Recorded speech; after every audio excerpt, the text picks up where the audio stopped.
The house stood on a hill, old, imposing. It watched her approach. Eleanor, filled with a mix of excitement and trepidation, parked the car. The removal van trundled up the drive. She pushed open the front door. Dust motes danced in the faint sunlight. The air was stale, heavy, and everywhere cats.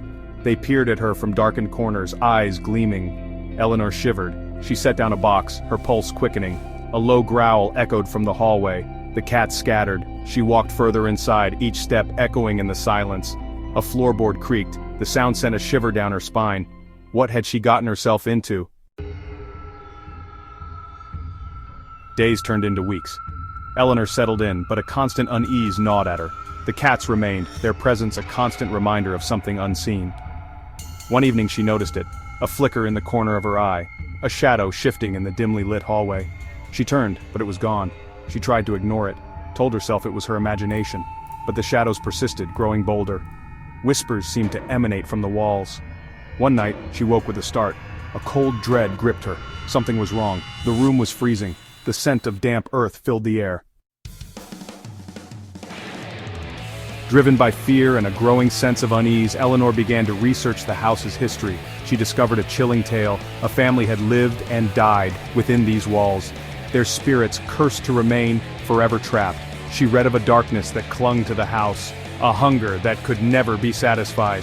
The cats, she realized with a shudder, were not pets. They were guardians, or perhaps something more sinister. The shadows grew more distinct, the whispers clearer.